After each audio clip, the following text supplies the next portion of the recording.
You think you married a simple girl, but you're clueless about who I really am, I whisper under my breath, my fingers tightening around the edge of the kitchen counter. The cold marble does little to soothe the burning fury inside me, ignited by Ronan's words slicing through the air from the living room. His laughter, laced with disdain, seeps through the walls, a stark contrast to the silence enveloping me in my refuge. I mean, Alara's great and all, but she's not exactly the brightest. Got lucky marrying into our family, if you ask me, Ronan boasts on the phone, his voice dripping with a condescension that's become all too familiar. My heart races, every beat a reminder of the drastic shift our marriage has taken. From the charming suitor who'd once courted me with grand gestures and sweet nothings, to the man who now finds sport in belittling his wife to his friends. The transformation wasn't overnight, but the descent from indifference to outright contempt and control was swift. Working in my mother's boutique was supposed to be a temporary arrangement, a way to help out while searching for something more aligned with my degree.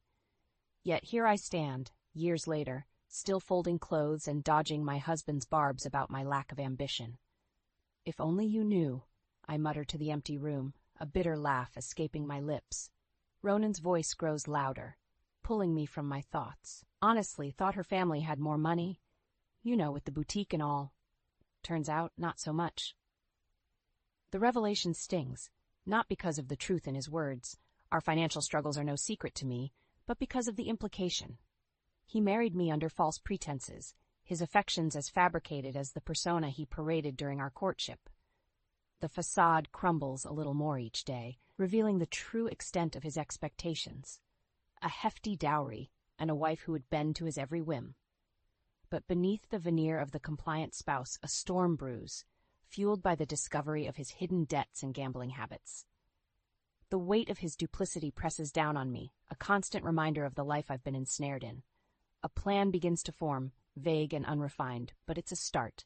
A way out of the shadows, to cast light on the man behind the mask. The thought is both terrifying and exhilarating. Patience, I remind myself, echoing my mother Sylvia's advice. She doesn't know the full extent of Ronan's transgressions, but she's always sensed the turmoil beneath my calm exterior. The sound of Ronan ending his call pulls me back to the present, the immediate need to conceal my turmoil paramount. I straighten, schooling my features into a mask of indifference before stepping back into the living room. Ronan doesn't spare me a glance, too engrossed in his phone, and for a moment, I'm grateful for the neglect. The evening passes with minimal interaction, a dance we've perfected over the months. But as I lay in bed, Ronan's snores filling the room, I can't help but feel the shift within me. The veil has lifted, and with it, the resolve to no longer be the victim in my own story. Tonight, the seeds of rebellion are sown, watered by the bitter tears of realization and the silent vow of retribution. Tomorrow, I begin to fight back, armed with the truth and the determination to reclaim my life from the ruins of a marriage built on deceit. The sun hadn't even crept through the curtains before Ronan's voice pierced the morning silence, a harbinger of the storm to come. "Alara, what's this? The coffee tastes like mud." His words, sharp and unforgiving, sliced through the last remnants of sleep clinging to my consciousness. I must have mixed up the measurements, I stammer, my voice barely above a whisper as I rush to his side, mug in hand. The truth is, the coffee is the same as it always is, but with Ronan, any minor deviation, or imagined one, is grounds for criticism. "Useless," he mutters under his breath, pushing the mug into my hands with such force that the hot liquid sloshes over the sides, scalding my skin. I wince, but dare not let the pain show. Showing weakness only fuels his disdain. As I turn to remake the coffee, trying to steady my trembling hands, Ronan's voice follows me, relentless. "And make sure breakfast is ready on time today. I have an important meeting. Can't afford to be late because you're dawdling." The morning wears on, each moment laden with tension. Breakfast is a silent affair, Ronan buried in his phone, occasionally throwing out commands or criticisms. The eggs are too runny, the toast not crisp enough. It seems there's no end to his displeasure. It's during these moments, caught in the cyclone of Ronan's demands, that I ponder the drastic change in him. The man I married, who once spoke of love and partnership, now sees me as little more than a servant in his grand scheme of life. The realization stings, a bitter pill swallowed daily. The door slams shut behind him, a temporary reprieve from his tirades. But the silence left in his wake is heavy, a constant reminder of the farce my life has become. I clear the breakfast dishes, my movements automatic, thoughts miles away. It's in this mechanical state that I find the envelope, used hidden beneath a pile of unopened bills, a reminder of another of Ronan's secrets. His gambling habits, once a mere whisper of concern, have ballooned into a full-blown storm, threatening to engulf us both. The numbers scrawled across the bills are astronomical, figures that we can't possibly hope to cover with the boutique's modest earnings and Ronan's dwindling salary. I sit, the weight of the envelope in my hands, a tangible symbol of the lies and deceit that have woven their way through our marriage. It's this moment, this tangible proof of Ronan's betrayal, that solidifies my resolve. No longer can I stand idly by, a spectator in my own life. The day drags on, each tick of the clock a reminder of the evening confrontation that awaits. When Ronan returns, his mood is foul, the remnants of whatever transpired at his meeting written clearly across his face. Before I can brace myself, he's upon me, his words a torrent of blame and anger. Do you have any idea how much pressure I'm under? And what do I come home to? A wife who can't even make a decent cup of coffee. The accusations sting, but they also fuel a fire within me. Ronan, we need to talk about the bills. The gambling debts. We can't. He cuts me off with a scoff, his eyes narrowing. Oh, so now you're keeping tabs on me? I work day in, day out, and this is the thanks I get? The argument spirals, his anger a palpable force that threatens to consume the room. But amidst the chaos, a clarity settles over me. This isn't just about surviving Ronan's tirades anymore. It's about reclaiming my life, piece by shattered piece. I won't let you drag us down with your debts, I assert, my voice steadier than I feel. We're going to fix this, but not like this. Not with lies. Ronan's response is a sneer, a promise of more battles to come. But as I stand my ground, I realize that this is just the beginning. The facade of our marriage has crumbled, revealing the rot beneath. And it's up to me to clear the wreckage, to forge a path out of the despair Ronan has cloaked us in. A year into our marriage, the facade of harmony has not just cracked but shattered, revealing the grim reality of our union. Ronan's abuse, both verbal and emotional, has escalated, pushing me into a corner of isolation and despair. Yet, it's in this darkness that a plan begins to take shape, a beacon of hope in the relentless storm. Sitting across from my mother, Sylvia, in the dim light of the boutique after hours, I finally muster the courage to voice the truth. Mom, Ronan's not who we thought he was. The gambling, the debts, it's worse than I ever imagined. Sylvia's expression, a mix of concern and resolve, doesn't waver. Alara, you've been carrying this burden alone for too long. It's time we face this head on. But how? He's made it clear he won't change. And now there's talk of selling the boutique to cover his debts. I confess, the words tasting bitter on my tongue. We won't let that happen, Sylvia asserts, her voice firm. It's time Ronan understood the consequences of his actions. We've been silent for too long. The strategy we devise is simple, yet daring. We'll confront Ronan, not with accusations, but with the stark reality of our financial situation. It's a gamble, but one we're willing to take to expose his true motives. The opportunity presents itself one evening when Ronan, in a rare moment of calm, mentions the boutique. Alara, we need to talk about selling. It could solve a lot of our problems. Standing in our living room, I feel Sylvia's supportive presence behind me as I face him. Ronan, the boutique isn't the problem, it's the solution. Your gambling is what's brought us here. Ronan's reaction is immediate, his face contorting with anger. So this is my fault? I'm working day and night, and you blame me? It's not about blame. It's about reality. Your debts are drowning us, and selling the boutique won't fix that, I reply, my voice steady despite the shaking of my hands. Sylvia steps forward, her demeanor unyielding. The boutique has been in our family for generations. It's not just a business, it's our legacy, and we won't let it be destroyed by recklessness. Ronan's gaze shifts between us, a mixture of surprise and defiance in his eyes. You think you can dictate what I do? It's my name on the line. But it's our lives at stake, I counter, emboldened by my mother's strength. We're willing to work with you, Ronan, but not at the expense of our future. The standoff ends with Ronan storming out, his threats echoing behind him. But in his absence, a sense of unity fortifies between my mother and me. For the first time in months, I feel a flicker of hope.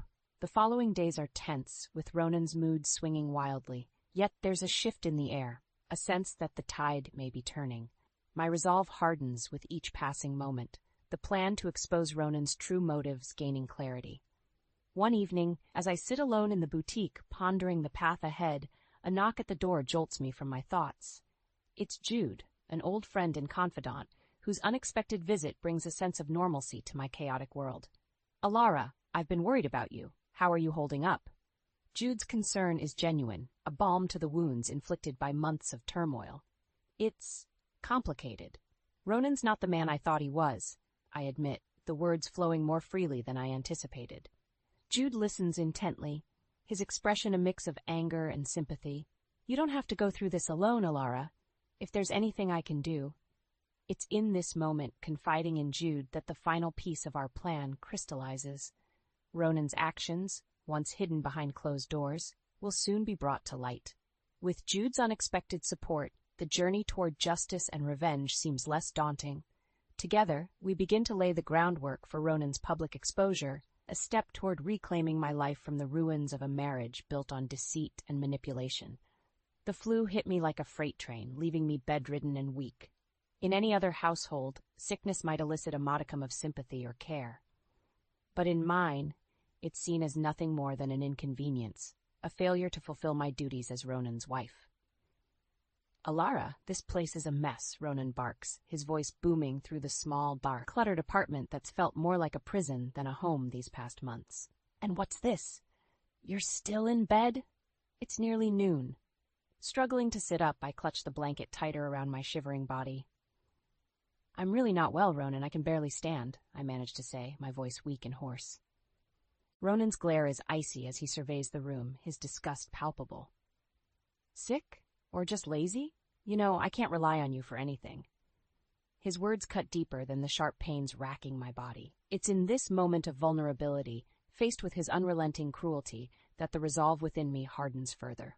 I need to escape this cycle of abuse, not just for my sake, but for my sanity. As Ronan storms out, presumably to find solace in his vices, I'm left alone with my thoughts and a growing sense of desperation. It's then that I remember Jude's offer of support. Picking up my phone feels like lifting a boulder, but the need for an ally, for someone to understand, gives me strength. Jude answers on the second ring. "Alara, how are you?" "Jude, I need help," I admit, the admission of weakness bringing tears to my eyes. There's no hesitation on his end. "I'll be right there," he says, and the line goes dead. When Jude arrives, the concern in his eyes is a stark contrast to the disdain I've grown accustomed to from Ronan. He doesn't recoil at the sight of the disarray or my disheveled state. Instead, he steps forward, ready to offer whatever aid he can. "Alara, tell me what to do. How can I help?" Jude asks, his voice steady and comforting. "Just being here is more than enough," I reply, a small smile breaking through the gloom. Together, we tidy up the space, his presence a calming force in the storm that has become my life. It's during this rare moment of peace that I confide in Jude the full extent of Ronan's behavior, the manipulation, the debts, and the emotional torment. Jude listens in silence, his expression hardening with each revelation. "This can't go on, Alara. You deserve so much better," Jude says once I've finished, his conviction clear. "I know, but I'm not sure what to do. I feel so trapped," I confess, the weight of my situation bearing down on me. Jude's response is immediate and resolute. "We'll find a way. You're not alone in this. Remember that." As Jude leaves, promising to return with help, I'm left with a newfound sense of determination. His visit, though brief, has reignited the flame of resistance within me. I can't change the past, but with Jude's support, I can fight for a future free from Ronan's tyranny. The days that follow are a blur of planning and whispered conversations. Jude becomes an invaluable ally, offering both emotional support and practical assistance. Together, we begin to document Ronan's abuses, compiling evidence for the day when we can finally expose him and break free from his grasp. It's a dangerous game we're playing, one fraught with risk and uncertainty, but the alternative, a life of continued abuse and despair, is no longer an option. With each passing day, my resolve strengthens, fueled by the support of my unlikely ally and the hope for a brighter future. The path to freedom is fraught with obstacles, but for the first time in a long time, I dare to believe that escape is within reach. Jude's unexpected visit had breathed new life into my wilted spirit, his presence a beacon of hope in the unending night that had become my existence. It was during one of these visits, as we sat plotting our next move in the quiet sanctuary of my mother's boutique after hours, that fate decided to twist the knife a bit further. Ronan, in a rare and unforeseen move, decided to grace the boutique with his presence. His sudden appearance at the door was like a storm cloud blotting out the sun, casting a shadow over the newfound hope I had clung to so desperately. "Alara, what the hell is this? Playing shop while the house falls apart." Ronan's voice boomed through the space, his words laced with venom. Jude, ever the pillar of calm in the face of adversity, stood beside me, an unwavering ally against Ronan's tempest. "Everything's under control, Ronan. Maybe you should head back," Jude suggested, his tone firm yet diplomatic, a stark contrast to Ronan's aggression. Ronan's eyes narrowed, his gaze flitting between Jude and me, suspicion igniting like wildfire in his eyes. "And who are you to tell me what to do? Another of Alara's little projects?" The tension in the air was palpable, a tangible force that seemed to squeeze the very breath from my lungs. Yet, despite the fear that clawed at my insides, a spark of defiance flickered to life. "Jude is a friend, someone who actually cares about my well-being," I retorted, my voice stronger than I felt. Ronan's laugh was cruel, a sound that sent shivers down my spine. "A friend, huh? Don't make me laugh. You're pathetic, Alara, both of you." It was then, amidst the torrent of Ronan's insults, that Jude did something unexpected. He pulled out his phone, subtly positioning it to capture the tirade. Ronan, too caught up in his own fury, failed to notice the silent witness documenting his every word. As Ronan stormed out, leaving a trail of bitter words in his wake, Jude turned to me, his expression grave. "I got it all on video, Alara. This could be what we need to expose him." The realization of what Jude had done, of the weapon we now possessed, was overwhelming. A mixture of fear and exhilaration flooded through me, the implications of our actions both terrifying and thrilling. "Thank you, Jude. I don't know what to say." Jude's smile was gentle, a balm to the chaos that had erupted. "You don't have to say anything. Just know you're not alone." In the days that followed, the video became the cornerstone of our plan. Jude, with contacts in local media and a keen sense of justice, began laying the groundwork for Ronan's exposure. Our meetings were filled with whispered strategies and cautious optimism, each step forward a delicate dance on the tightrope of revenge. The decision to go public was not made lightly. The potential fallout loomed large, a specter of consequence that could not be ignored. Yet, the need for justice, for an end to the cycle of abuse, outweighed the fear.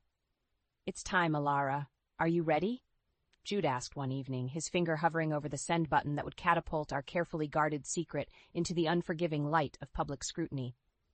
Taking a deep breath, I nodded, the weight of the moment settling heavy on my shoulders. "I'm ready. Let's do this."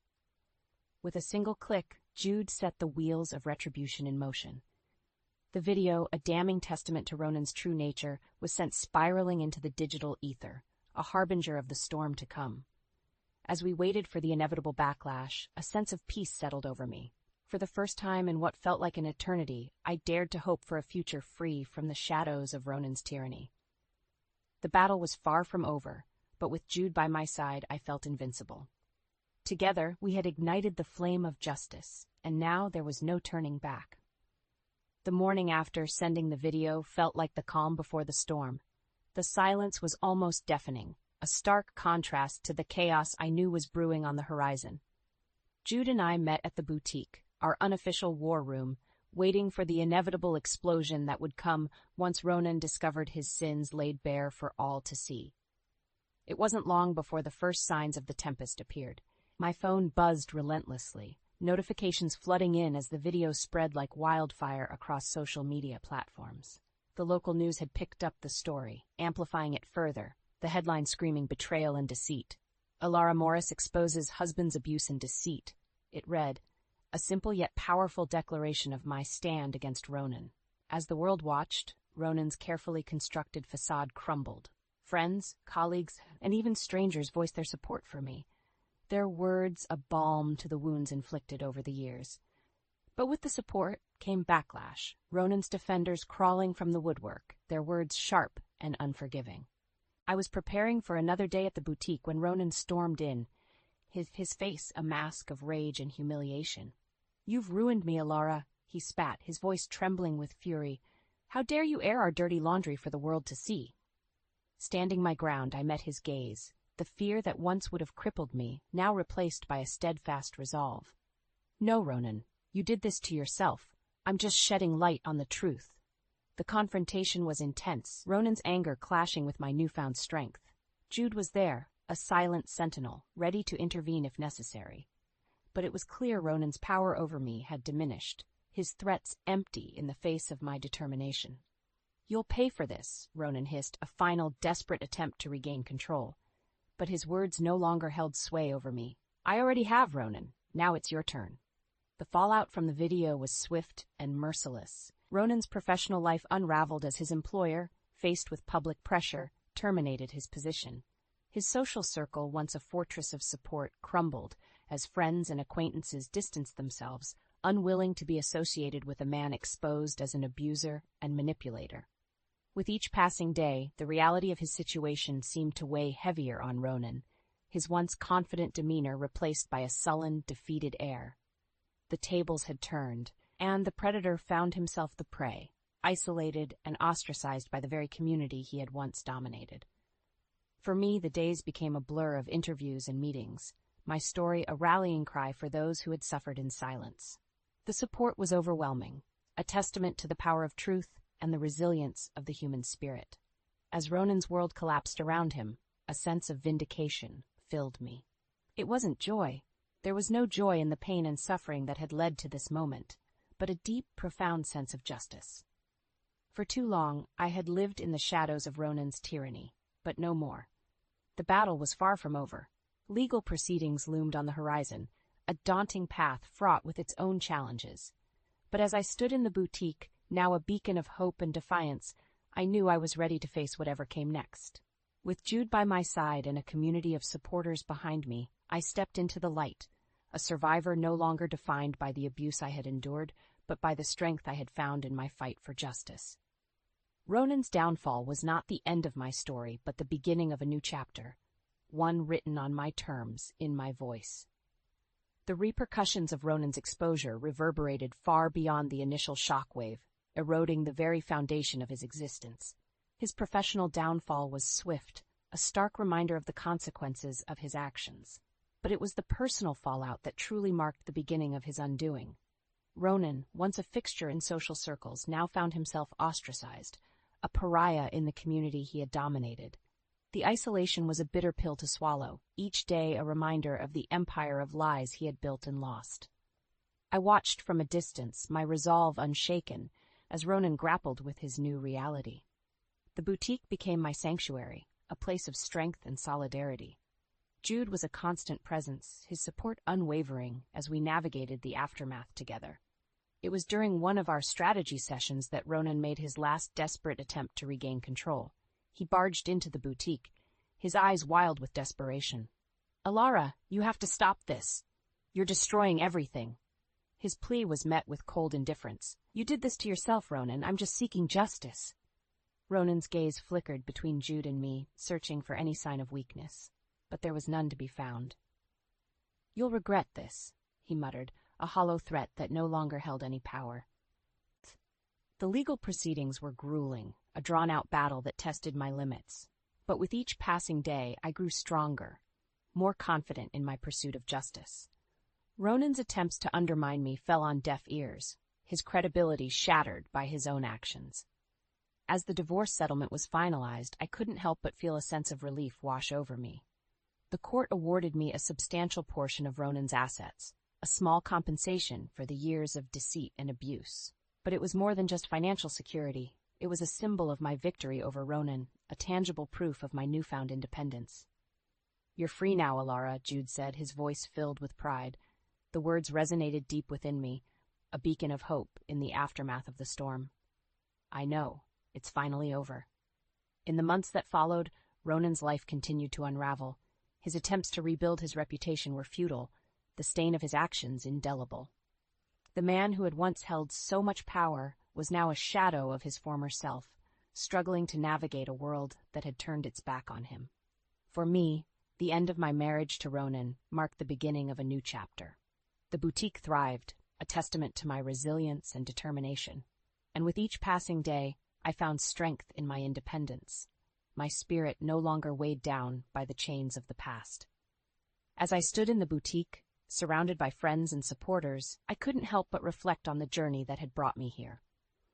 The road had been long and fraught with challenges, but I had emerged stronger, a survivor in the truest sense. "Here's to new beginnings," Jude toasted, raising his glass in a salute. I smiled, my heart full of gratitude for the support that had carried me through the darkest of times. "To new beginnings," I echoed, my voice steady and sure. The battle was over, but my story was just beginning. A story of hope, of courage, and of a woman who refused to be silenced. Ronan's downfall was not just a victory for me, but for all those who had suffered in silence, a beacon of light in the darkness. As I looked around at the faces of my friends and supporters, I knew that this was not the end, but a new beginning. A chance to rebuild, to dream, and to live a life free from the shadows of the past.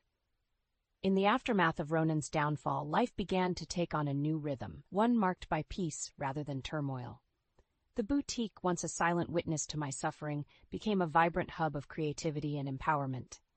With each passing day, I found myself stepping more confidently into the role of proprietor, my mother's legacy now firmly in my hands. It was during a quiet morning, the sun casting a warm glow over the newly arranged displays, that Sylvia approached me, her eyes shining with unspoken pride. "You've done well, Alara. Your strength has turned this place into more than just a boutique. It's a symbol of hope."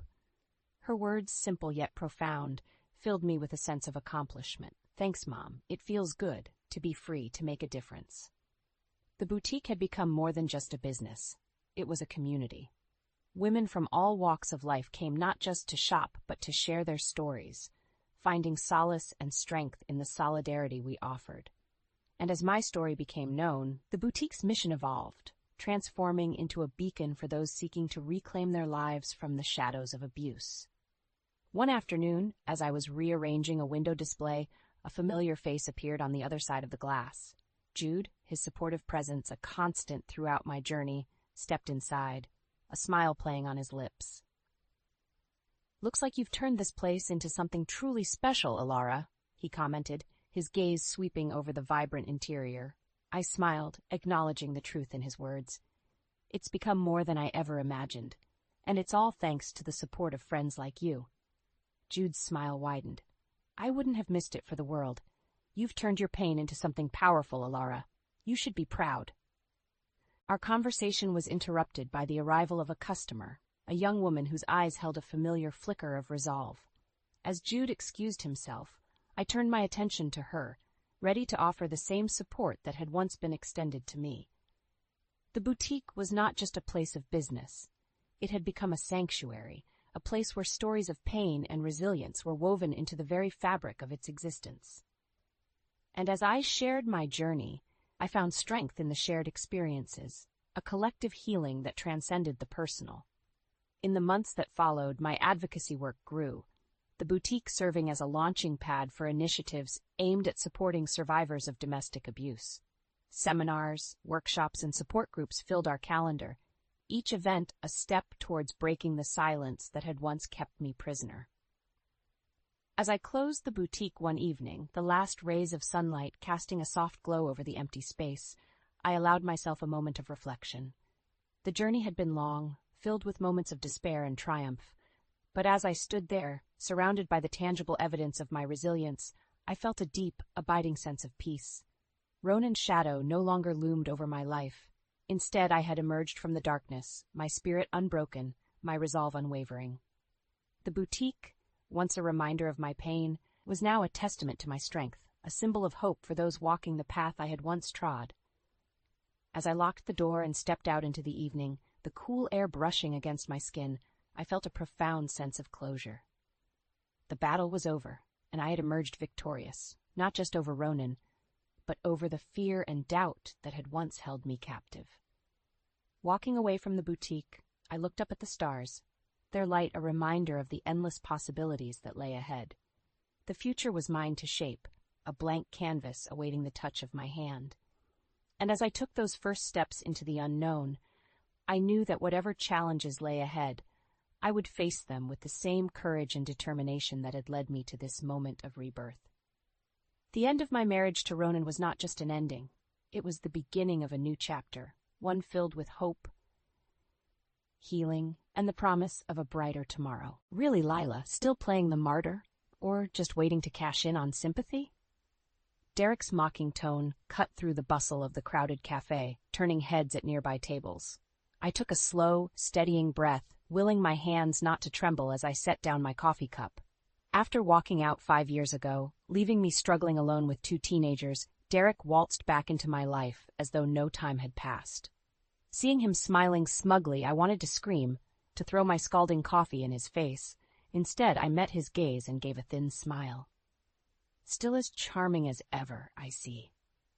Ava and Ethan weren't here to restrain me this time. My daughter would have placed a gentle hand on my arm, while my son glared daggers at his father. I couldn't afford to make a scene. The owner knew me as a regular, not an unstable drama queen. Come on, Lila, no need to be so hostile. Derek slid into the seat across from me, oblivious to my tension. I just wanted to see how you're getting on. It can't have been easy, raising 2 kids alone, but you always did love playing the victim. The audacity boiled my blood. I pictured my long nights working freelance design jobs, trying desperately to keep the power on as Derek traveled the world with his young girlfriend, but I wouldn't give him the satisfaction of seeing my struggle. Oh, finding work was tricky at first. I waved a hand breezily. But you know me, I managed all right. Managed, please. We both know you were left cash-strapped from the divorce. Derek raised an eyebrow. But I suppose the kids helped you scrape by. The barb stung. Derek knew firsthand the sacrifices Ava and Ethan had made, giving up their college funds so we wouldn't lose the house. He just didn't care. I ground my teeth, holding back a retort. Derek eyed me curiously. You're looking almost well-rested. Found someone to bankroll you these days? I let out a short, sharp laugh. If only he knew. Last week, I discovered my late mother-in-law had left half her estate to me in her will. She knew her son had abandoned his family. Her last act was ensuring I had the means to rebuild. Irony truly was delicious. Oh, just a few freelance jobs here and there, I shrugged, letting Derek interpret things however he wished.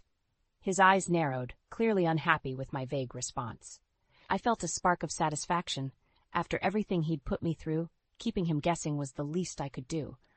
Where was that slimy new girlfriend of his anyway? You can drop the act, Lila, Derek snapped. We both know you don't have 2 nickels to rub together. I raised an eyebrow. Careful with those assumptions. Things change. Derek stared at me, frustration etched on his face. I let the silence hang between us. Finally, he leaned back, an oily smile on his face. Well, I'm glad one of us managed to turn things around after, everything. He made a vague gesture with his hand, as if our split had been some impersonal corporate downsizing and not his conscious choice to walk out. Anyway, I should get going. Maybe we can all catch up sometime soon? Sure, Derek. I kept my tone neutral. We'll be in touch. As he walked out the door, I allowed myself a triumphant smile. Derek could keep guessing about my little windfall, at least for now. I had plans for that money. Plans I'd been crafting since the day he left me standing numbly in the rubble of our old life. The time had come for Derek to learn exactly what I was capable of. I could still picture the lawyer's stunned face when I walked into his plush office last week. Mrs. West, please have a seat. I perched on the edge of the leather chair, clutching my purse. After Derek left, I'd gotten used to waiting in dingy government offices, hoping for assistance. This place felt different. The lawyer fiddled with a file on his polished desk before meeting my eyes. I apologize for the surprise visit, Mrs. West. I'm sure you're wondering why I asked you here today. I nodded mutely. Well, I handled the estate of Derek's late mother, Betty West, and she left specific instructions that you were to be informed once the estate was settled. Shock rooted me in place. Derek's mother and I had always been close, despite her son's flaws. She'd even subtly supported me leaving Derek in the end. Not that I could afford a divorce lawyer on my tiny income, but I never imagined. Instructions regarding what, exactly? My voice sounded hoarse to my ears. Mrs. West left you a sizable portion of her estate, Mrs. Lila, half to be precise. The room spun. Derek's mother had virtually cut out her only son, instead providing for me and her abandoned grandchildren. Tears burned in my eyes. After everything she'd witnessed of Derek's behavior, she passed her final judgment through this gesture. "This is unbelievable," I whispered. "It must be some mistake."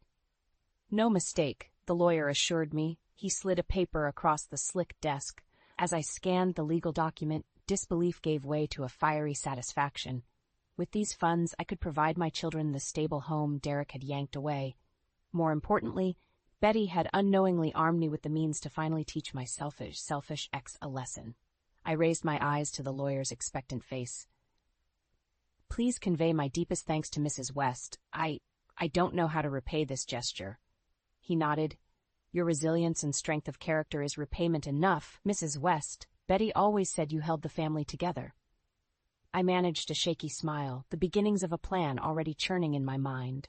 Derek had no clue what was coming for him. Now, nearly a week later, I still grin thinking of Derek's pompous swagger. He has no idea the ammunition his own mother provided against him from beyond the grave. Pulling into the driveway, I spot Ava trailing slowly behind her brother towards the house. Weighed down by their overflowing backpacks, I hurry over to help lighten their load. "Rough first week?" "The usual," mutters Ethan, averting his eyes. I don't press him for details. The move to a new school had already been hard enough without his father's sudden reappearance.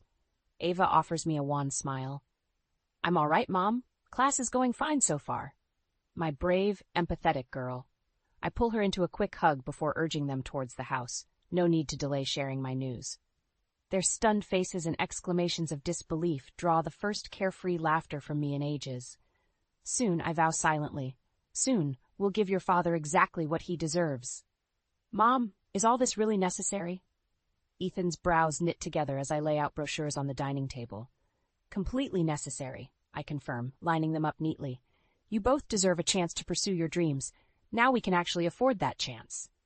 Ava traces her finger down glossy pamphlets showcasing art schools and design programs.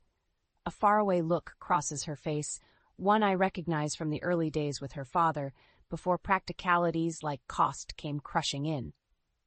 "We know you and Dad struggled to save anything for college," she says softly. "You sure you want to spend this money on us?" I gently grasp her hand. "Ava, sweetie, you and your brother will always be my first priority. My only regret is not having enough to provide this sooner." Before they can argue, I stand briskly. Now, time for phase 2. I can feel their curious stares on my back as I boot up the old laptop. We'd made do with sluggish devices and spotty internet since the divorce, but the website I pull up now looks sharp and professional. Lila Gray Designs. Understated, refined. Subtly upscale. "What's all this, Mom?" Ethan leans over my shoulder. "Just a little business I'm starting." I add breezily, "Freelance work takes me so far, but with an influx of capital." I let the implication hang with a knowing look. Ethan whistles under his breath. "Damn, Graham's really set you up well." The distinct sound of a new notification grabs our attention. Ah, there we are. I turn the screen to show an appointment confirmation from a wealthy client in the next town over. Mrs. Vanderhorn here wants to fully redecorate her home, and Lila Gray Designs fits her aesthetic perfectly. Their delighted laughter draws my first genuine grin in ages. Let Derek get wind of my little venture, and the lies I carefully crafted to shield it. His ego won't tolerate being left out of the loop for long. Like clockwork, Derek shows up the following Saturday while the kids are out, casually mentioning spotting my stylish new business featured in an online advertisement. "Oh, just a little side project." I wave him off breezily. "Helps bring in some pocket money for extras." His poorly veiled curiosity brings a vindictive spark of satisfaction. I must say, Lila, I'm impressed. Turning things around so quickly, not exactly what I expected from you. The thinly veiled barb slides off as I offer an unaffected shrug. What can I say? I discovered some new motivation. Let him make of that what he will. Derek lingers awkwardly on the doorstep before clearing his throat. Well, I'll let you get back to it, but, let me know if you or the kids need anything. Trailing off, he heads back to his flashy car, envy evident in every step.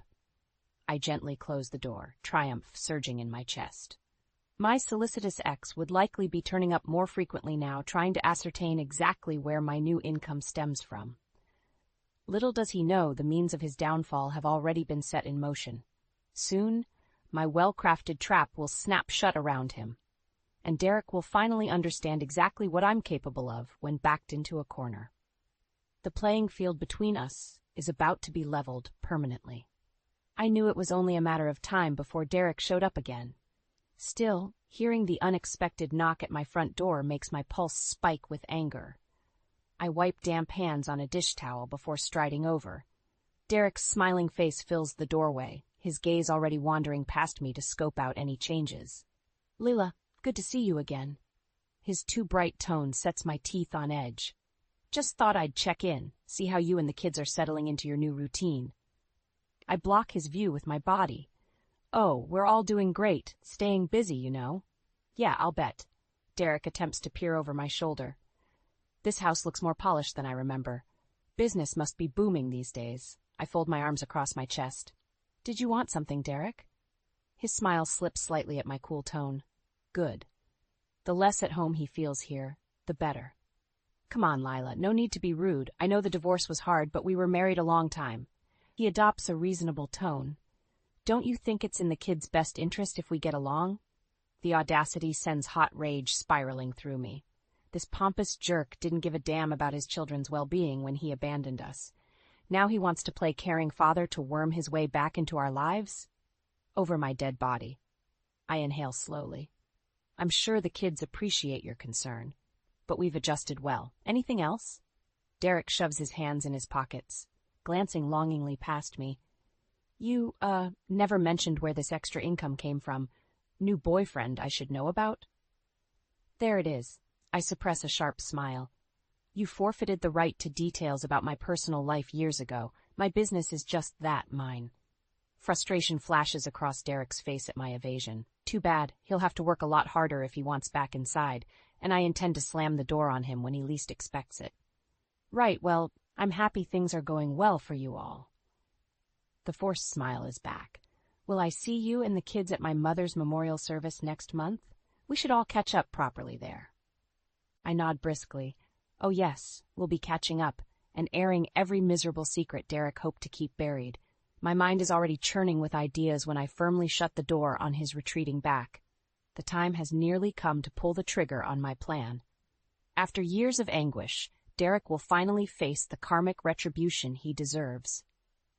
I scan the solemn faces gathered in the church reception hall after Betty West's memorial service, searching for my children. Groups of Derek's family and friends murmur in clusters, casting the occasional curious glance my way. I spot Ava and Ethan speaking quietly near a memorial wreath decorated with Betty's picture.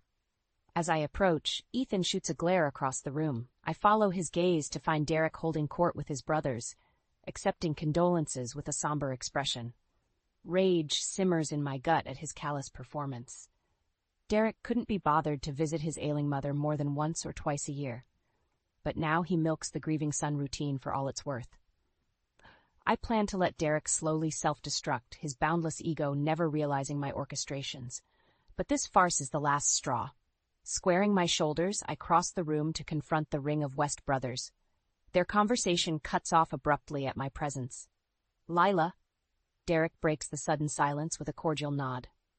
"Thanks for coming today and for bringing the kids."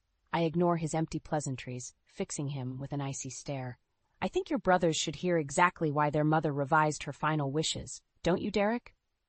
He pales slightly, eyes darting around. "I'm not sure I know what you mean." "Oh, I think you do." My sharp tone silences the muttered questions surrounding us. I have the rapt focus of every West family member now.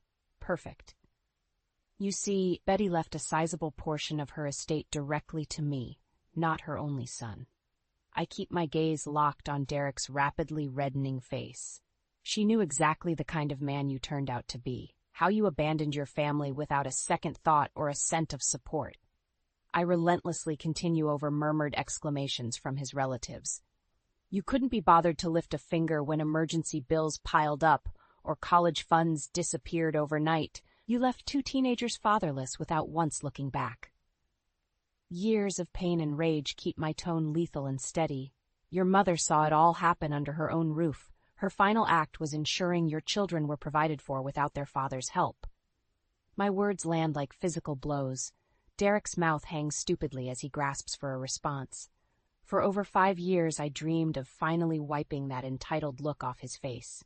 I lean in to deliver the final twist of the knife. You'll be proud to know her money is already providing a bright future for your children, one you didn't see fit to give them yourself. A deafening silence engulfs us as I finish speaking. The truth Betty recognized too late in her son now dawns on every West relation. Red-faced, Derek turns and stalks toward the exit under the weight of their shocked judgment. I came here intending to orchestrate Derek's downfall myself. Instead, Betty ensured he already dug his own grave. Now I'm simply kicking the dirt over him, and I don't plan on stopping anytime soon. I knew it was only a matter of time before Derek's wounded pride drove him to retaliate. Still, opening my mailbox to find a legal notice summoning me to court makes my hands tremble in anger. Skimming through arrogant legal jargon, the gist becomes stomach-turningly clear. Derek aims to contest his mother's will and claim a portion of my inheritance for himself. Alleging, too, that I turned his family against him at the memorial through deception and lies. Red clouds my vision. The last vestiges of self-control shred away, and I storm inside to call the only lawyer I can afford. Her office may be tiny and cramped, but I pray she possesses the grit needed to face Derek's relentless attorneys. He doesn't have a legal leg to stand on, Mrs. West, she asserts during our first strategy session. Judges frown upon these kinds of greedy claims, especially against bereaved spouses and children. I nod, clinging to this lifeline. The inheritance represents my only means of keeping Derek firmly out of our lives. I cannot risk surrendering even a portion of it now. Not when my children are still so vulnerable. As I helplessly watch the court date approach, my outrage toward Derek swells to consuming proportions. The settlement was never about the money itself for me, but the security it offered my family. Security Derek hadn't bothered providing when he had the chance. Now he endeavors to steal even that shred of stability away, like some caricature of a deadbeat dad from a cheap drama. Well, it's time his loved ones recognize Derek for the monster he truly is behind the flashy surface. If I can ensure everyone's eyes are opened in that courtroom, then maybe, finally, he'll slink away for good this time. My chance for closure arrives on a brisk November morning. I dress with meticulous precision. Derek may have the high-priced lawyers today, but appearances still count when reputations are at stake. The hearing itself proceeds agonizingly slow, each minute crawling past as Derek's attorney argues greedy platitudes. I cling white-knuckled to my chair, twitching at every embellished reference to my client's grief at his mother's tragic early passing. Finally, the judge calls me as a witness to illuminate Betty West's intentions in her will revisions. I recount my close bond with the West matriarch in concise, dispassionate detail before concluding, Your Honor, the only desire motivating this petition is my ex-husband's resentment and pride at being cut off by his own mother. I turned slightly to meet Derek's reddening face. Mrs. West acted decisively to provide for her son's family after witnessing years of callous neglect firsthand. I urge you to recognize her judgment by upholding her wishes. My words reverberate through the suddenly silent room. Out of the corner of my eye, I spot Derek's brothers shifting uncomfortably as the ugly truth repeats back at them.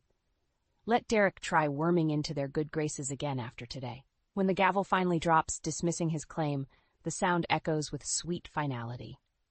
I float from the courtroom sea-scathed but triumphant, Derek's howls of outrage music to my ears. My counterattack succeeded even beyond my hopes. Now to press the advantage while Derek regroups and secure my family's independence for good. The courtroom doors had barely closed behind me when my phone began buzzing incessantly with calls. Derek's brothers and cousins all suddenly wanted the real story on their family rift straight from the source. I blocked every last one of them with vicious satisfaction. Let Derek try convincing his relatives of his virtue now, after I aired his dirty laundry so publicly. Even his polished lawyer persona can't erase the image of deadbeat dad I painted. In the wake of the hearing, blissful silence descended from Derek's direction, but I knew better than to believe I'd seen the last of him yet. A narcissist like Derek couldn't tolerate being so humiliated, even by his own mother. Sure enough, just days later, my cell phone lit up with his number. I tapped ignore with a smirk. Derek leaving pleading voicemails was a sweet bonus, but I had a far more interesting call to take. My lawyer wore a delighted grin when I answered. "Well, Mrs. West, acquiring that financial affidavit on your ex paid off nicely. I just spoke with my contacts, and it seems Derek's assets are mostly tied up in flashy new cars in his luxury apartment. But with that new girlfriend of his being a kept woman, his monthly balances are razor thin." I pictured Derek spinning lies to preserve his wealthy image while desperately financing his lavish lifestyle on credit. It lined up perfectly with his greed for my inheritance. Nothing stroked that fragile ego like other people's money. Well, no more. I couldn't wipe the savage grin from my face as I thanked my lawyer profusely. When I hung up, another notification flashed insistently. A bank transfer into my account for a significant sum. My breath caught as I scanned the description. Anonymous donation earmarked for a local charity supporting single-parent families left destitute by divorce. It seemed one of Derek's brothers decided to preemptively smooth relations after that disastrous court hearing, and the sizable amount now presented the perfect avenue for cementing Derek's downfall.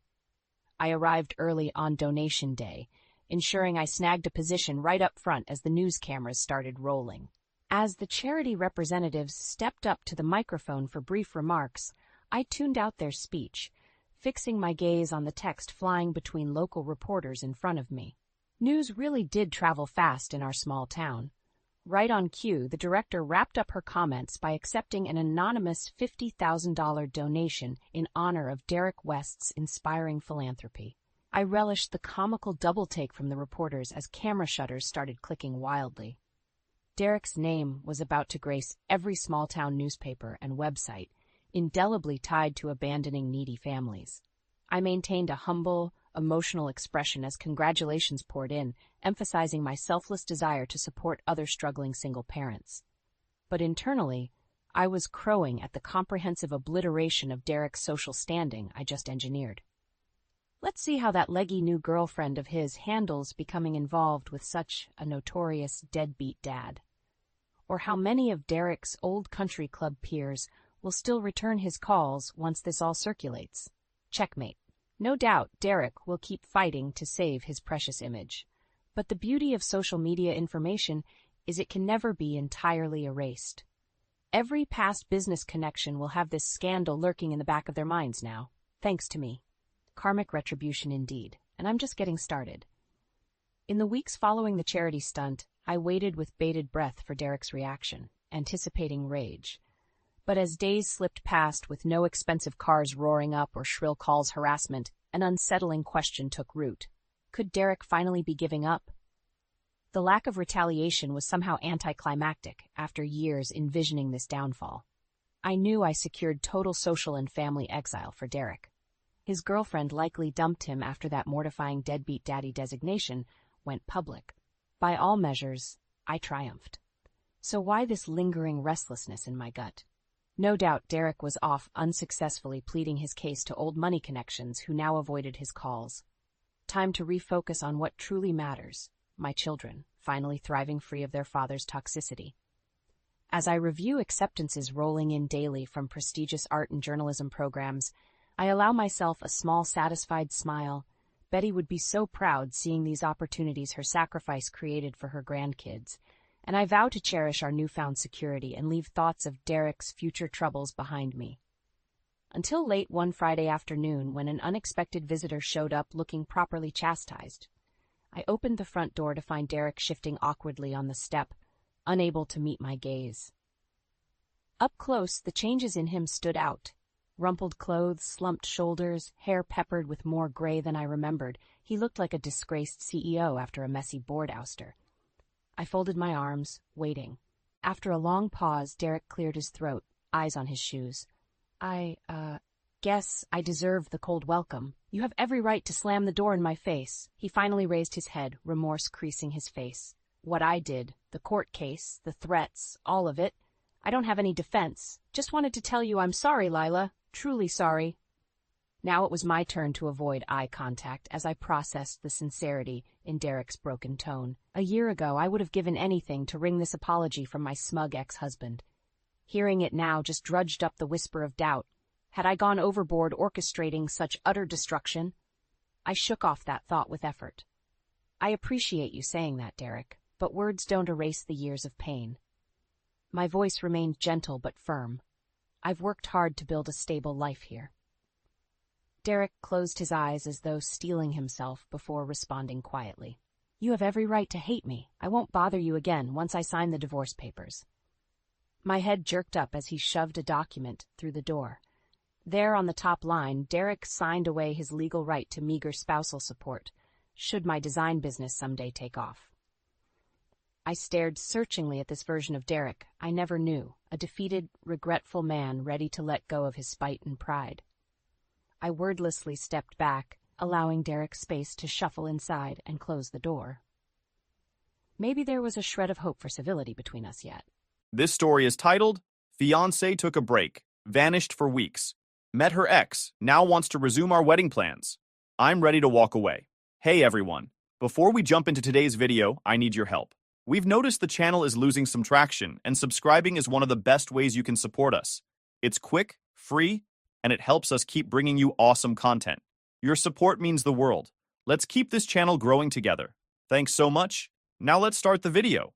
Hey everyone, I'm not the kind of guy who usually posts stuff like this, but things have been so weird lately that I need to get it off my chest. Maybe someone out there has been through something similar and can give me some advice, or at least tell me I'm not crazy. So, here's the deal.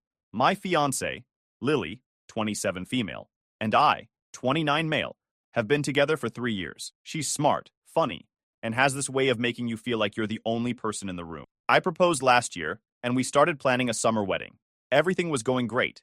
At least I thought it was. One day, Lily tells me she's going to her hometown to spend time with her sister. Now Lily's really close with her family, and she hadn't been back in a while, so it didn't seem weird. She packed a bag, gave me a kiss, and told me she'd be back in a couple of weeks. At first, I didn't think much of it.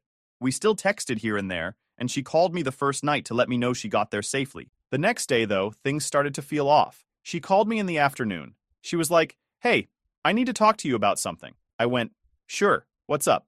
That's when she drops this. "I think I need some time to think." I was trying to process, so I asked, "Think about what? Is this about the wedding? Are you feeling stressed? Did I do something?" She doesn't really answer, just says, "I feel like I need some time for myself." I didn't want to push too hard, so I said, "Okay, if you need space, I get it. Just let me know what's going on." She promises we'll talk soon, but the whole thing feels off. The conversation ended on a weird note. I sat there like, what the hell just happened? After that, communication pretty much stopped. I texted her a few times, just normal stuff like, "Hey, how's it going?" Or, "Hope you're having a good day." But she never replied. I tried calling her, but she didn't pick up. She even stopped posting on social media, which was odd because she's usually the type to share everything from her morning coffee to random sunset pics. I reached out to her sister thinking maybe she could shed some light on what was going on. Her sister texted back a short, "Haven't seen her much, sorry," which didn't help at all. It felt like everyone was shutting me out. At this point, I started losing sleep over it. My friends tried to calm me down, saying, "She's probably just taking a breather." But that didn't sit right with me. This wasn't like her. She'd never been the type to just go radio silent, especially not on me. The weirdest part was how sudden it all felt. We were literally in the middle of choosing flower arrangements a week before she left. There were no big arguments, no signs of anything wrong. I kept replaying every conversation we'd had, trying to figure out if I'd missed something. But everything seemed fine, until it wasn't. I tried giving her the benefit of the doubt. Maybe she really did need some time alone. Maybe she was going through something she didn't know how to talk about yet. But as days turned into weeks, my patience wore thin. If something was wrong, why couldn't she just tell me? That's when I started questioning everything. Was she really staying with her sister? What if there was something or someone else going on? I hated thinking like that, but the lack of answers was driving me nuts. I spent so many nights staring at my phone, hoping for a text or a missed call that never came. Every day that passed felt heavier than the last. I tried distracting myself with work, friends, but nothing worked. I felt like my whole world was stuck on pause. After a couple of weeks of silence from Lily, I decided enough was enough. I mean, how much space does one person need? If she wasn't going to tell me what was going on, I was going to find out myself. I packed an overnight bag, fueled up my car, and made the drive to her hometown.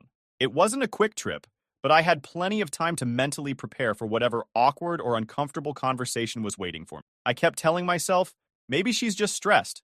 Maybe it's not that bad. But deep down, I had this sinking feeling that things were about to get weird. When I pulled up to her parents' house, where I assumed she was staying, my heart was racing. I knocked on the door, and for a second, I thought no one was home. Then Lily opened it. The look on her face said it all. She was not expecting me. She stood there for a moment, staring at me like I was a pop quiz she hadn't studied for. Finally, she stepped aside and let me in, mumbling something about how she didn't think I'd come. We sat down in the living room, and everything felt off. It wasn't like the usual comfort I felt with Lily, where we could just sink into the couch and talk about anything. She started with small talk. How was your drive? Did you hit any traffic? Want something to drink? Like she was trying too hard to sound normal. I played along at first, answering her questions with short, clipped responses, but my patience was wearing thin. I didn't come all this way to discuss the highway condition. There was this long, awkward pause where neither of us spoke. She blanked out, and when she finally glanced up, I asked, Lily, what's going on? Why haven't you been answering my calls or texts? Her reaction was immediate. I've been trying to figure some things out, she said finally, her voice soft, almost too quiet to hear. Figure what out? I was trying to keep quiet. She hesitated. She wasn't sure how to say what she needed to. The silence stretched on, and I could feel my heartbeat getting louder in my ears. Then she finally said it. I ran into my ex when I got here. It felt like the floor had just shifted beneath me. I stared at her, trying to process what she'd just said. And? I asked, my voice as steady as I could manage, though I already felt the storm brewing inside me. It wasn't planned, she said. I saw him at the grocery store, and we ended up talking. Talking. That word hit me like a slap. It wasn't the fact that she'd seen her ex. That could happen to anyone. It was the way she said it, like it was no big deal. But it clearly was a big deal, or we wouldn't be having this conversation. I leaned forward, trying to keep my composure. Why didn't you tell me about this earlier? I asked. Her eyes darted to the side, avoiding mine. I didn't want to upset you until I knew how I felt. How you felt? I repeated, my voice rising just a bit. We're engaged, Lily. We're planning a wedding. What do you mean, how you felt? That's when she said, I've been spending some time with him, she admitted, her voice barely above a whisper. I needed to see if there were any unresolved feelings. For a moment, I couldn't even speak. My mind was spinning, trying to wrap itself around what she'd just said. Unresolved feelings? We're supposed to be getting married, and you're out here playing emotional hopscotch with your ex? I just needed to know for sure, she said. I didn't want to go into our marriage with any doubts. I felt my chest tighten, my hands clenching into fists. So you've been ignoring me this whole time because of him? I couldn't stay quiet. Why didn't you tell me sooner? Why didn't you talk to me about this instead of shutting me out? She started to respond, but I wasn't done. What does this mean for us, Lily? Are you still trying to figure it out? Because I'm not going to sit around waiting for you to decide if I'm plan A or plan B. Her face crumpled, and for a split second, I thought she might cry. But instead, she said, I didn't want to hurt you. I needed time to sort my emotions. Do you even hear yourself right now? I shot back. Leaving me in the dark for weeks was a hell of a lot worse than just being honest from the start. The conversation went in circles after that. Every time I tried to get a straight answer, she dodged it, giving me vague excuses about needing clarity and not wanting to make a mistake. I could feel my energy draining with every passing minute. By the end of it, I was done. Completely, utterly done. I stood up, looked at her one last time, and said, I need some time to think. Exactly like what she said, and the way she said it. Her eyes widened like she didn't expect me to say that, but I didn't wait for a response. I grabbed my keys and walked out. The drive back home after that conversation was one of the longest and most surreal trips of my life. I wasn't angry, at least not in the yelling and breaking stuff kind of way, but I was hurt, really hurt. I kept replaying everything Lily said, trying to make sense of it. Unresolved feelings? What did that even mean? Why couldn't she just talk to me about it, instead of shutting me out and ghosting me for weeks? The next few days were a blur. I went to work, but I wasn't really there, you know? My coworkers asked if I was okay, and I gave the usual, yeah, just tired, excuse. My friends checked in too, but I didn't have the energy to explain the whole mess. Eventually, I told a couple of close friends what happened. Their reactions were a mix of shock and outrage. My buddy Mark said, "Dude, that's messed up. She should have told you the second this guy showed up." My other friend Jenna was more blunt. "If she's entertaining her ex while engaged to you, she doesn't deserve you." Hearing it from other people made me realize just how bad the situation was. But it also made me feel like an idiot. How did I not see this coming? Were there signs I missed? The thing that hurt the most was how blindsided I felt. We'd been planning our future together, choosing wedding venues, talking about where we wanted to live, even discussing names for future kids.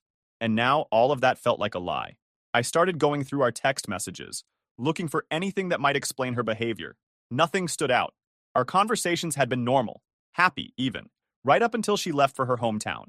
It was like she flipped a switch the moment she saw her effing ex.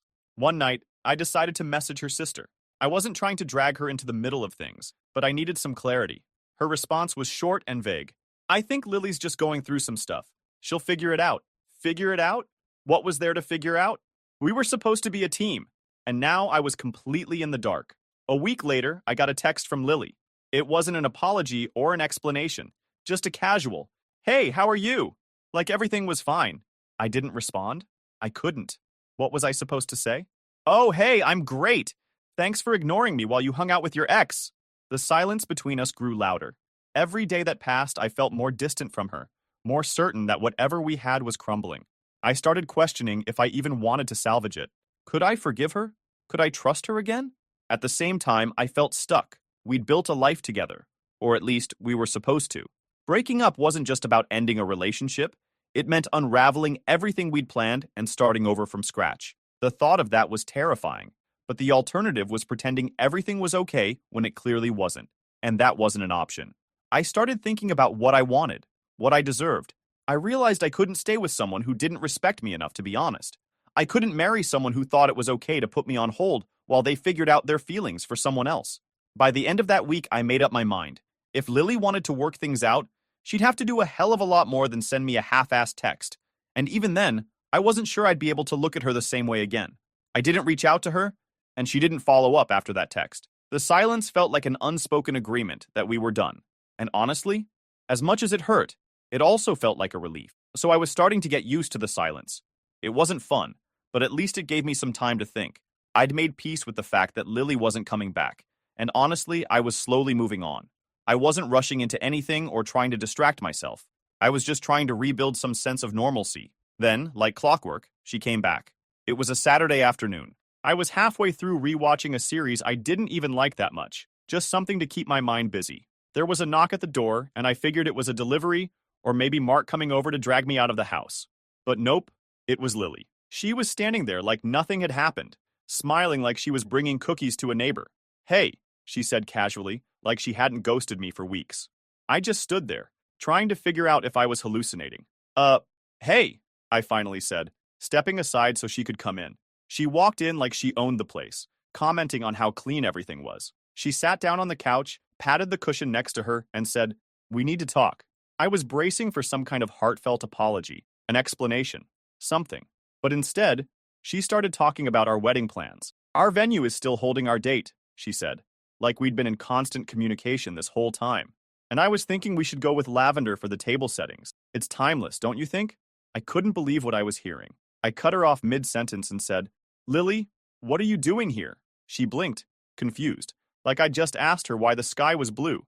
"I'm here to fix things," she said, matter-of-factly. I stared at her for a second, then laughed, sharp and cold, the kind of laugh that says, "Are you kidding me right now?" "Fix things?" I repeated, leaning forward. "You mean the relationship you hit pause on while you sorted out your feelings for your ex? That relationship?" Her face went pale for a moment. "That's over. I realized I don't have feelings for him anymore. It's you I want to be with." I stood up, pacing a little because sitting still felt impossible. "And you expect me to just believe that? To what? Take you back with open arms like none of this happened? Do you even hear how insane that sounds?" She blinked, clearly not expecting the anger in my voice. "I needed time. I didn't want to hurt you. You didn't want to hurt me. Lily, you ghosted me for weeks. You didn't think to tell me anything, not one damn thing, until I had to drive to your hometown to find out. And now you're standing here, acting like it's no big deal?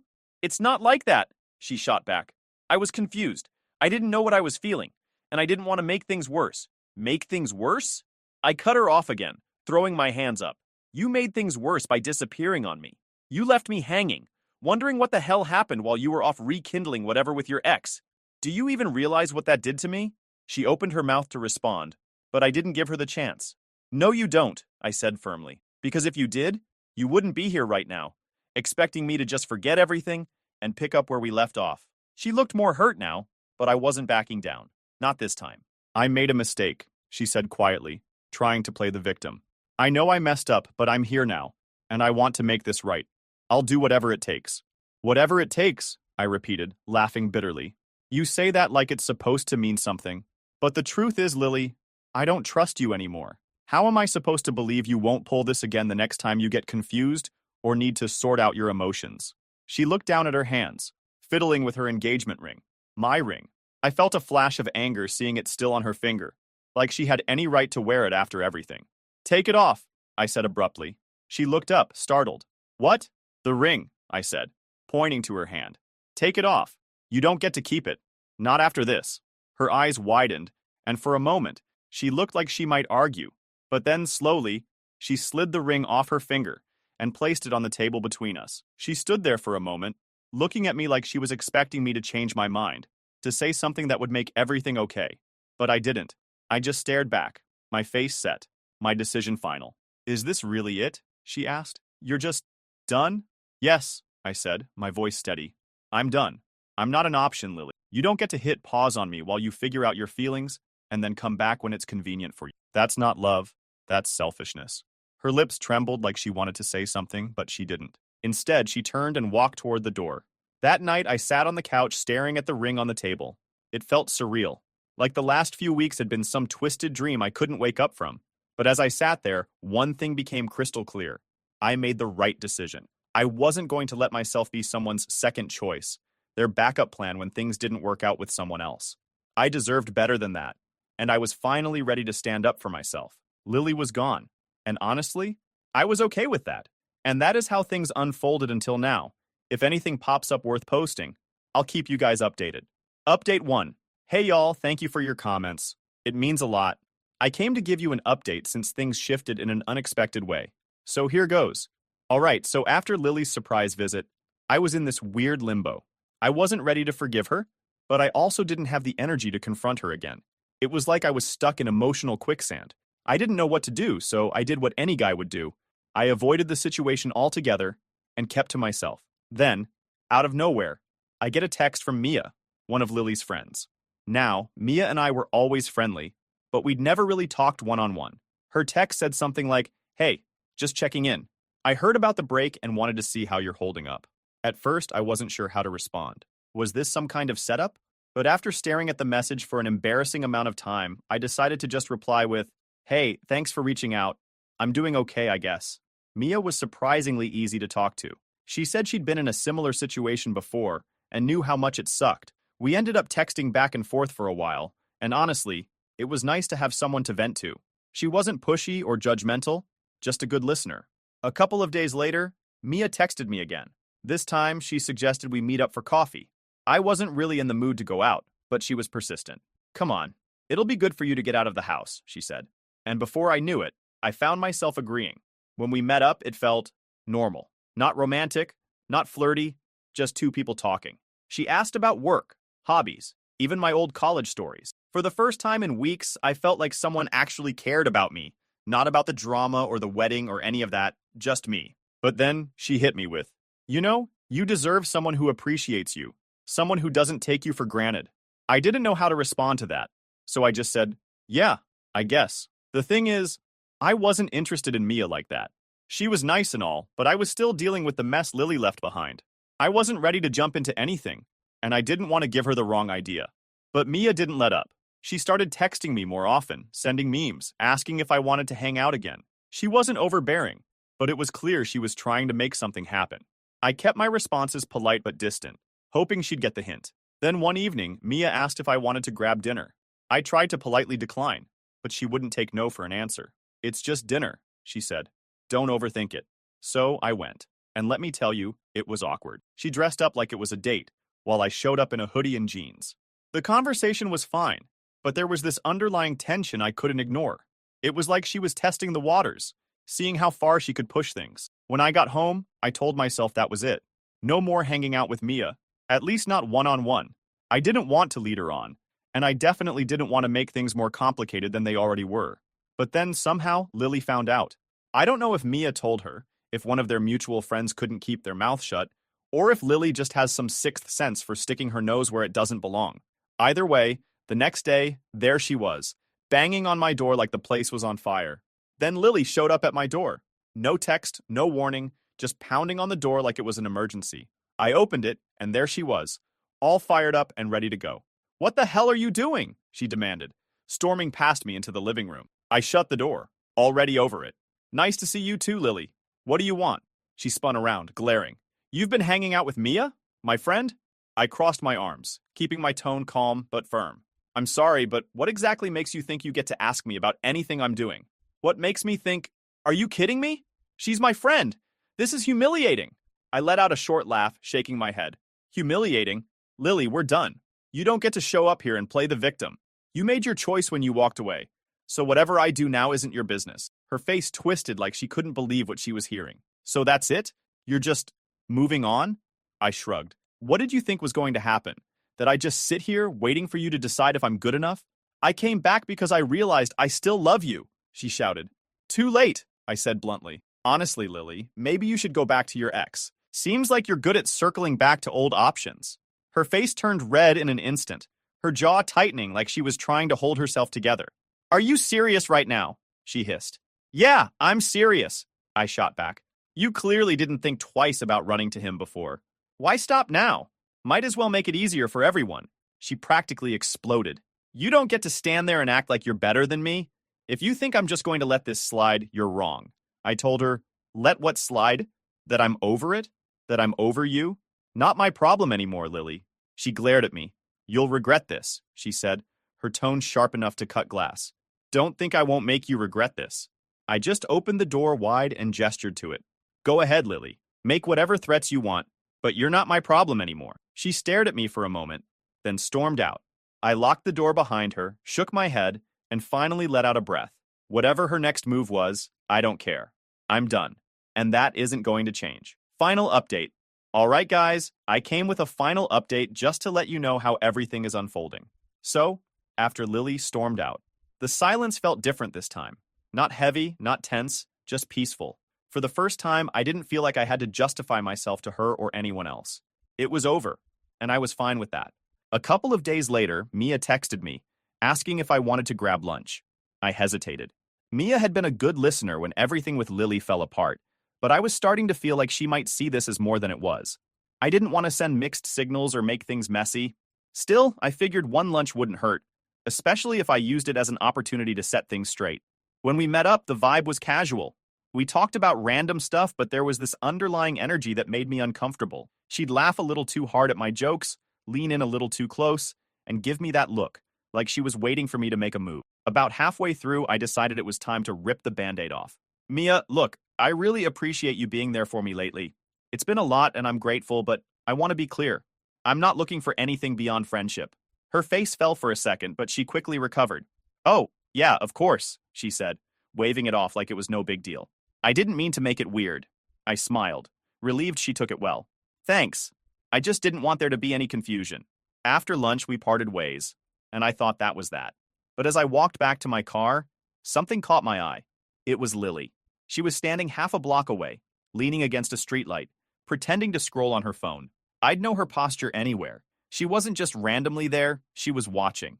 I froze for a second, debating whether to say something. But what was the point? She'd deny it, and it would just escalate into another argument. Instead, I got into my car and drove off, pretending I hadn't seen her. Over the next week, I started noticing her more often. She wasn't obvious about it, but she wasn't exactly subtle either.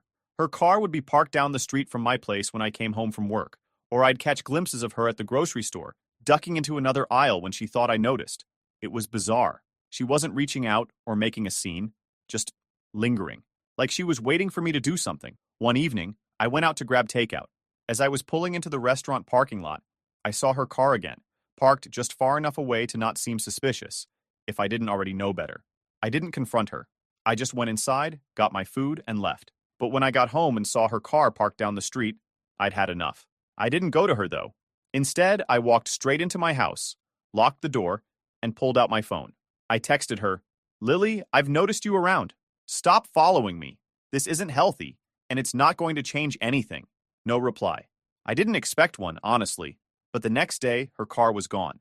The days after that felt calmer, like the ghost of her presence had finally left. I didn't see her, didn't hear from her, and for once it felt like she was truly out of my life. Mia texted me a couple more times, but I kept it friendly and distant.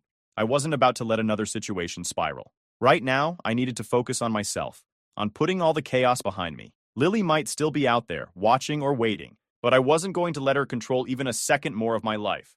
I was done. And this time, it was for good. And if there's one thing I know for sure, it's this. I deserve better. That's it, folks. Thanks for sticking with me through all of this. If you've got any advice, I'm all ears. Otherwise, I'll just be over here, figuring out how to start fresh. Cheers. I should have known something was wrong the moment I pulled into our driveway and saw all the cars lined up along our street. The bass from whatever music was playing inside our house made my steering wheel vibrate. After a 12-hour shift at the hospital, the last thing I needed was one of Jackson's surprise parties. My name is Alara, and until that night, I thought I was living someone else's perfect life. Funny how quickly things can unravel. I sat in my car for a moment, still wearing my scrubs, trying to gather enough energy to deal with whatever waited inside. The living room windows pulsed with multicolored lights, and I could see silhouettes of people dancing. Through the kitchen window, I spotted Jackson holding court at our island counter. Throwing his head back in that theatrical laugh he saves for his business associates. When I finally dragged myself to the front door, the handle was locked. I had to ring my own doorbell like some unexpected guest. A woman I'd never seen before opened it, champagne glass in hand, looking me up and down with obvious confusion. "Oh," she said, "are you the help?"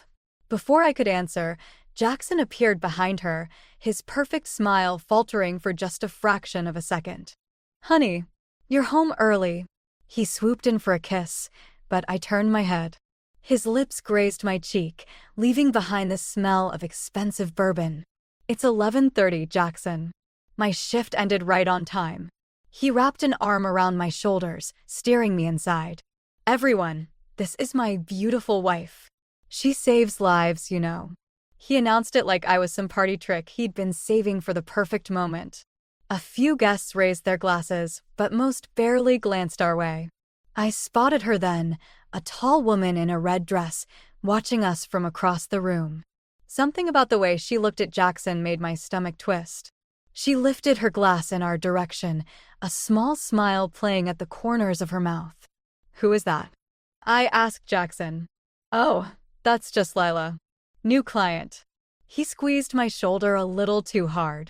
"Why don't you go change into something more appropriate? I'll have Miguel mix you one of his famous martinis." I pulled away from him. "I'm exhausted, Jackson. I just spent 6 hours in emergency surgery. A kid almost died on my table today. Come on, babe. It's important to network. These people could really help us dash." "Help us what?" "We have everything you wanted. The house, the cars, the country club membership I never use." A few nearby guests pretended not to listen. Jackson's smile remained fixed, but his eyes hardened. "Don't do this now," he whispered. "Not in front of everyone." I looked around at everyone, his carefully curated collection of business contacts and social climbers. None of them knew that I'd been up since 4 a.m., that I'd skipped lunch to hold a crying mother's hand, or that I'd had to tell a father his daughter might never walk again. "You're right," I said, loud enough for nearby guests to hear. "I should go change into something more appropriate. I wouldn't want to embarrass you with all this real-world mess." As I headed upstairs, I heard him smoothly explaining to someone that I was just tired and so dedicated to my work. The woman in the red dress, Lila, caught my eye again. This time, she wasn't smiling. In our bedroom, I found evidence that someone had been there, the covers slightly rumpled, a wine glass on my nightstand that wasn't mine. Next to it lay a tube of lipstick in a shade I'd never wear. I picked up the lipstick, rolling it between my fingers as the party continued below. The bass thumped through the floor, and I could hear Jackson's laugh again, followed by a woman's voice, high and musical. That's when I realized my perfect life was just another one of Jackson's carefully orchestrated performances. And I had been playing my part for far too long. I didn't call Finn right away. That would have been the sensible thing to do, but I spent 3 days pretending everything was normal. Going to work, making dinner, sleeping next to Jackson while that lipstick burned a hole in my dresser drawer. Sometimes denial is easier than facing the truth. It was Finn who finally showed up at my door, camera bag slung over his shoulder, wearing that concerned look he's had since we were kids. "You missed Sunday breakfast," he said, pushing past me into the kitchen. "Mom said you texted some excuse about picking up an extra shift." I busied myself making coffee, keeping my back to him. "I did pick up an extra shift." "Bullshit." I called the hospital. The coffee pot slipped in my hands, clattering against the counter. "You what?" "They said you called out sick." He leaned against the island, right where Jackson had been holding court at his party. "What's going on, Elle?" I turned to face him, and something in my expression must have given me away because he straightened up immediately. "Show me," he said. Upstairs, I pulled out the lipstick and handed it to him. He turned it over in his hands, just like I had done countless times over the past few days. "Could be nothing," he said, but his jaw was tight. "Maybe someone left it at the party." "In our bedroom?" "On my nightstand." I sat on the edge of the bed, suddenly exhausted. "And there's more. A woman named Lila." The way she looked at him. "The one in the red dress?" When I looked up sharply, he added, "I've seen her around." "At that coffee shop near Jackson's office." "What do you mean, you've seen her around?" Finn set down his camera bag carefully, the way he does when he's about to say something he knows will hurt. "I didn't want to tell you until I was sure. I've been documenting things. Just in case." He pulled out his laptop and opened a folder labeled Property Development Projects. Inside were dozens of photos, Jackson and Lila having lunch. Walking together, laughing. In one, they were sitting close in a booth, his hand on her knee under the table. "These are from the past 3 months, Finn said quietly. I stared at the images, feeling strangely detached. "Why didn't you tell me? Would you have believed me?" He closed the laptop. "You've been defending him for years, Elle. The missed anniversaries, the business trips, the way he talks down to you in front of his friends." "I haven't been defending him," I started to say, but the words felt hollow. "I've been surviving," Finn finished. "Like we did with Dad. Making excuses, walking on eggshells, trying to keep the peace." The comparison hit me like a physical blow. Jackson's nothing like Dad. "No." Finn pulled up another photo. This one showed Jackson at his office, shouting at someone just out of frame. His face was twisted with the same rage I remembered from our childhood. The patterns are different, but the control is the same. I got up and walked to the window, watching our neighbor water her perfect roses in her perfect yard. What am I supposed to do? Just throw away 8 years of marriage? "No," Finn said, coming to stand beside me. "But maybe it's time to remember who you were before him. Remember that girl who used to paint until sunrise? Who had opinions and dreams and didn't apologize for taking up space? She grew up," I said softly. "She gave up. There's a difference." Before I could respond, my phone buzzed with a text from Jackson, "Working late tonight. Don't wait up." Finn looked over my shoulder at the message. "Want to know something interesting? His office has been closed for renovations all week." I thought about the lipstick in my drawer, the rumpled bedsheets, Lila's knowing smile. "Show me everything," I said. Finn squeezed my shoulder. "There's my sister." As he pulled out more photos, I felt something shift inside me. Not quite anger, not quite grief, but a quiet determination.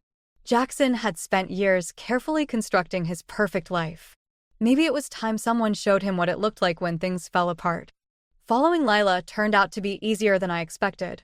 Her routine was as predictable as Jackson's lies: coffee at 9, yoga at noon, lunch meetings that stretched well into the afternoon. What I hadn't expected was for her to notice me watching and walk straight to my table at the cafe. "You're not very good at this," she said, sliding into the seat across from me. "The whole surveillance thing. I spotted you 3 days ago." I gripped my coffee cup tighter. And yet you waited until now to say something. I was curious how long it would take you to confront me. She stirred her latte, studying me with those calculating eyes. You're different than he described. How did he describe me? Fragile. Dependent. A small smile played at her lips. Clearly, he doesn't know you as well as he thinks. The casual way she talked about my husband made my stomach turn. What do you want, Lila? To show you something. She pulled out her phone, scrolling through messages. Jackson isn't just cheating on you. He's been embezzling from his company, using me to cover his tracks. I have proof. My hand shook as I took the phone. Emails, bank statements, photos of documents, all showing millions flowing through shell companies. Why are you showing me this? Because he promised me a partnership. Instead, he's setting me up to take the fall. Her perfectly manicured nails tapped against the table. I thought I was special. Turns out I'm just another chess piece he's willing to sacrifice. Why should I believe you? Check his office. Third drawer of his desk, there's a false bottom. The original documents are there. She stood up, adjusting her designer bag. Oh, and Alara? He's meeting me at the lake house tonight. The one he told you he sold last year. I sat there long after she left, remembering how proud Jackson had been when he bought that house. Our weekend getaway, he'd called it. Now I wondered how many other women he'd taken there. The office was empty when I arrived. His secretary knew me, barely glancing up as I walked past with a spare key I'd never used. Inside his office, everything was immaculate, not a paper out of place. The false bottom in his desk drawer opened with a soft click. What I found wasn't just proof of his financial fraud. There were photos of other women, dating back years. Hotel receipts. A second phone. And at the bottom, a manila envelope with my name on it. Inside were surveillance photos of me, at work, with friends, shopping. Notes about my schedule, my habits. A half-finished divorce agreement that would have left me with nothing, dated 3 months before our wedding. My phone buzzed. Jackson, working late again. Don't wait up. I took pictures of everything, my hands steady despite the rage building inside me. Then I drove to the lake house. Their cars were already there when I arrived. Through the window, I could see them in the kitchen, Jackson pouring wine, Lila laughing at something he said. The same scene I'd witnessed countless times at our own home, now playing out like some twisted mirror image. I didn't interrupt. Instead, I sat in my car and called Finn. I need those photos you took, I said when he answered. All of them. And I need you to meet someone. Elle, what are you planning? I watched Jackson pull Lila close, kissing her the way he used to kiss me. Remember what Dad always said? The best revenge is making them destroy themselves. Yeah, but Dad was a bastard. Maybe I said, starting my car. But he wasn't wrong about everything. As I drove away, I caught a glimpse of Lila watching me from the window, raising her wine glass in a mock toast.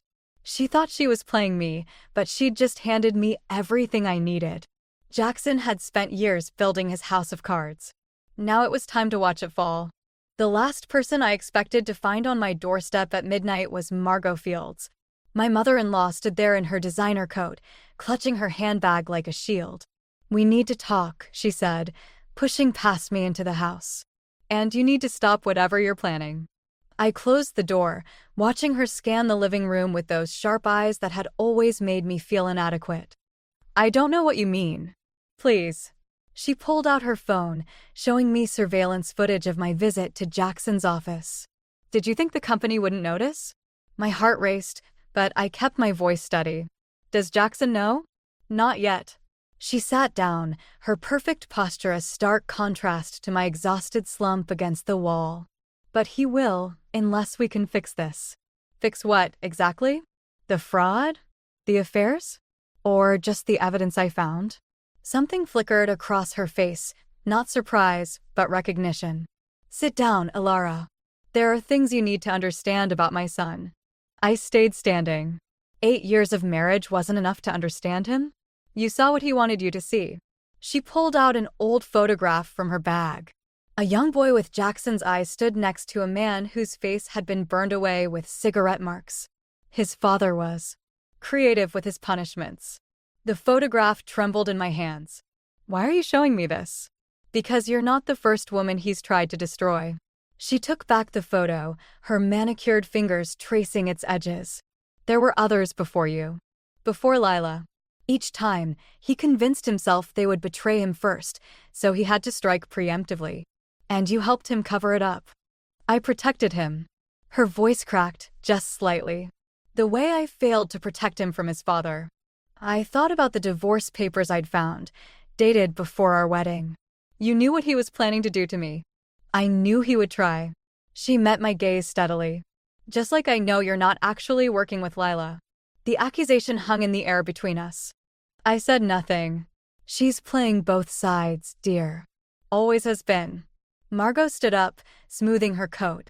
The question is, what are you going to do with that information? Why tell me this now? Because despite everything, you're good for him. Better than he deserves. She walked to the door, then paused. But if you're going to take him down, make sure you're ready for the collateral damage. Some secrets should stay buried. After she left, I found another photograph she'd slipped onto the coffee table. A newspaper clipping from 20 years ago. Local businessman dies in house fire. Foul play suspected.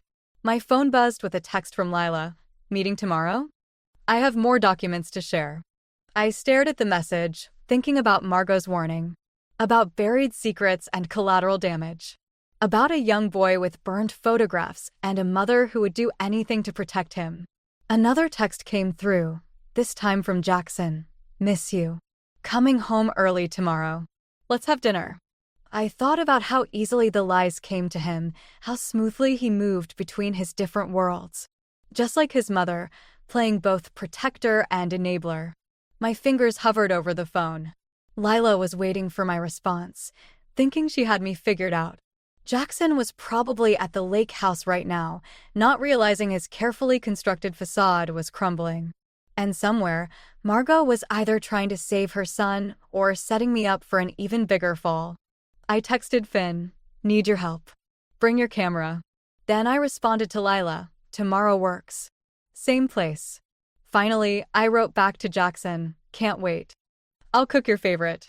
3 messages, 3 lies. I was learning from the best, after all. But unlike them, I wasn't playing both sides. I was playing my own game now. Sophie found me in my old studio, surrounded by dusty canvases and 8 years of abandoned dreams. I hadn't planned to come here, but after Margot's visit, I needed somewhere Jackson wouldn't think to look. Jesus, Elle, Sophie said, taking in the chaos. When's the last time you were up here? Our 2nd anniversary. I picked up a half-finished painting of the lake house. Jackson said my art was becoming a distraction from our marriage. Sophie moved closer, studying the canvas. And you believed him? I wanted to. I set the painting down carefully. Did you know about Lila? Her hesitation told me everything. I suspected. But you weren't ready to hear it. I'm your patient. You're supposed to tell me these things. You're my friend first. She touched my arm. And friends don't force truths that could break someone. They wait until that person is strong enough to face them. I pulled away, anger rising unexpectedly. So everyone just watched me play the fool? You, Finn, Margot, all protecting me like I'm some fragile thing that might shatter. No. Sophie's voice sharpened. We watched you grow stronger. There's a difference. She gestured at the studio. The Alara who gave up painting would have never survived what you're planning. I froze. What do you mean? Finn called me. He's worried you're going too far. She picked up one of my old brushes, rolling it between her fingers. Revenge isn't therapy, Elle. It won't heal what's broken. I'm not looking for healing. I grabbed a blank canvas, propping it on the easel. I'm looking for justice. Are you? Or are you trying to prove something? She watched as I squeezed paint onto a palette. To Jackson? To yourself? My hand shook as I lifted the brush. You didn't see what I found in his office. The photos, the plans, he's been orchestrating my destruction since before we got married. And now you're orchestrating his. The first stroke across the canvas was violent, red paint spattering like blood. He deserves it. Probably. Sophie moved to stand beside me. But you deserve peace more than you deserve revenge. My phone buzzed, Lila, confirming our meeting. Another message from Jackson about dinner. And a new one from Margot. Whatever you decide, remember, patterns repeat. I looked at the canvas, really looked at it. In my anger, I'd painted something dark and twisted, reminiscent of the burned photograph of Jackson's father. The same rage, different generation. I can't just let him win, I whispered. Then don't. Sophie handed me a clean brush. But win on your terms, not his. Not his mother's. Not Lila's. I stared at the brush, remembering how it used to feel when creating brought joy instead of pain. When art was about expression, not revenge. I have documents, I said finally. Proof of everything he's done. Enough to destroy him legally without destroying myself in the process. Sophie smiled. Now that sounds like the Alara I know. My phone buzzed again, Finn, sending photos from his surveillance of Lila. She wasn't just meeting with Jackson, she was meeting with his competitors too. Playing every angle, just like Margot said. I picked up a new color, bright, defiant yellow, and started painting over the darkness.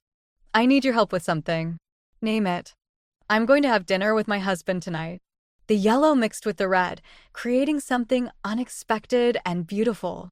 And then I'm going to take back everything he stole from me, starting with the studio. Sophie watched as the painting transformed, understanding dawning in her eyes. What do you need me to do? I stepped back, seeing the whole canvas clearly for the first time in years. Be ready. When I'm done, there won't be any going back. The painting wasn't finished, but it was starting to take shape, a phoenix rising from ashes, its wings spread wide and fierce. Not for revenge, but for rebirth. The dining room felt like a stage set, perfect tablecloth, perfect candles, perfect facade. I'd spent hours preparing Jackson's favorite meal, playing the role of devoted wife one last time. When he walked in, his smile faltered at the sight of his mother sitting at our table. Mom? He loosened his tie, eyes darting between us.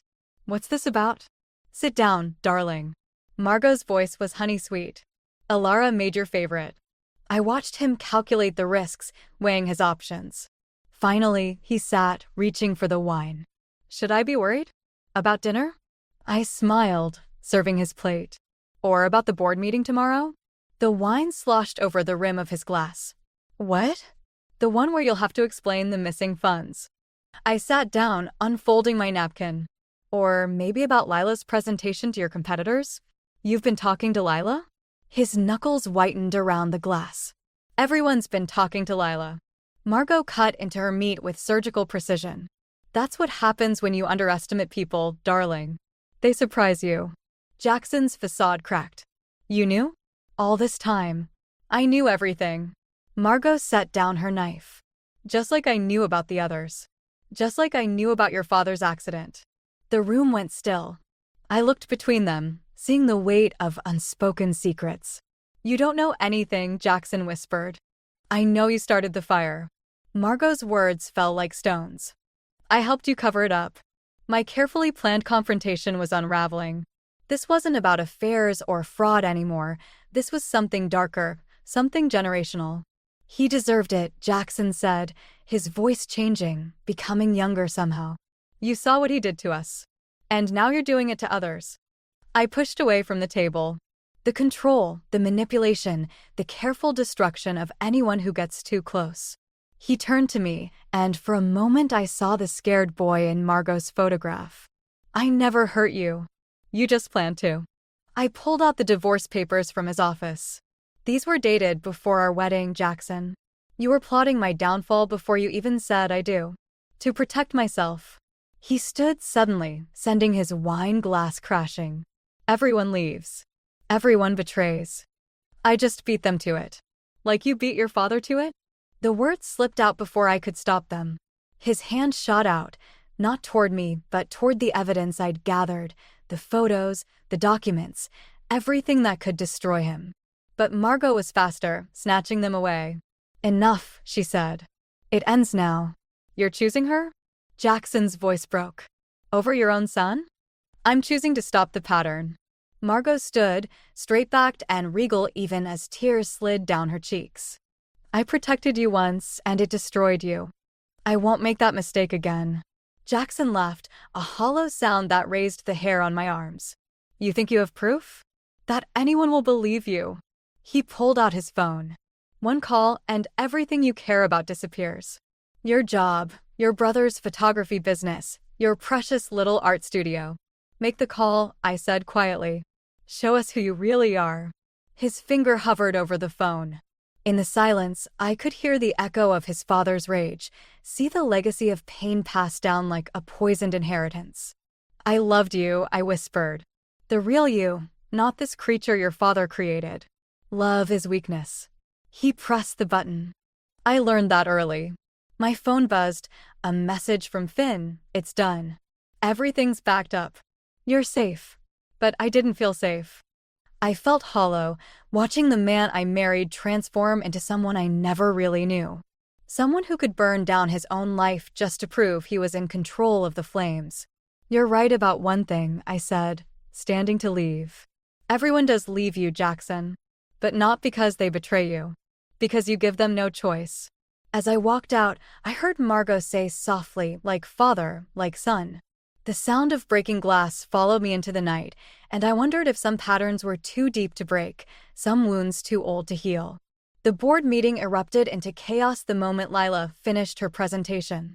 I watched from the back of the room as Jackson's carefully constructed world imploded, spreadsheet by damning spreadsheet. These allegations are ridiculous, he said, but his voice had lost its usual authority. Miss Thompson is a disgruntled employee with a personal vendetta. A personal vendetta? Lila's laugh was sharp. Should we discuss exactly how personal our relationship was, Jackson? Or should we let your wife do that? Every head turned toward me. I stood, hands steady, and walked to the front of the room. My name is Alara McKinley, I said, and everything Miss Thompson has shown you is true. I have additional documentation to support her claims. Jackson's face twisted into something ugly. You don't want to do this. Actually, I do. I plugged in my USB drive, and new images filled the screen. Not just financial records, but photos. The lake house. The other women. The burned remains of his father's study. What are you doing? His whisper was desperate. Breaking the pattern. The boardroom doors burst open, and Margot strode in, followed by 2 police detectives. It's time, Jackson. Time for what? He backed away, looking between us. Mother, whatever she's told you, Dash. I told them the truth, Margot said. About your father. About the fire. About everything I helped you hide. One of the detectives stepped forward. Mr. Reed, we need you to come with us. You can't prove anything. Jackson's composure cracked completely. It was 20 years ago. You've got nothing. We have this. I projected one final image, a series of photographs showing a teenage Jackson buying gasoline, walking toward his house, leaving just before the flames began. Your father wasn't the only one who kept detailed records. The room fell silent. Jackson stared at the evidence of his past, his hands shaking. You don't understand. He was going to destroy everything. He said I was weak, that I'd never be strong enough to run the company. I had to show him, Dash. That you could be just like him? I stepped closer. You succeeded, Jackson. You became exactly what he made you. He lunged then, not at me but at the computer, desperate to erase the evidence. Finn appeared from nowhere, tackling him before he could reach it. They crashed into the conference table, sending water glasses shattering across the floor. It's over, Finn said, pinning him down. Let it be over. As the detectives moved in with handcuffs, Jackson looked up at me, tears streaming down his face. I loved you, he said. In my way, I did. I know. I knelt beside him, just out of reach. That's what makes it tragic. You loved me the only way you knew how, by trying to destroy me before I could destroy you. Like father, like son, he whispered. No. I stood up, backing away. That's where you're wrong. You had a choice. You still have a choice. The detectives led him out, past the shocked board members, past Lila with her triumphant smile, past his mother who watched with tears in her eyes. At the door, he stopped. The paintings in your studio, he said quietly. I never really hated them. I was afraid of them, of what they meant. What did they mean? That you could create something beautiful without destroying something else first.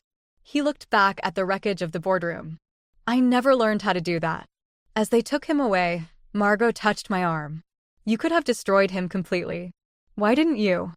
I thought about the burned photograph, the scared little boy, the cycle of pain that had brought us here. Because then I'd be just another link in the chain. Through the boardroom windows, I watched Jackson being led to the police car.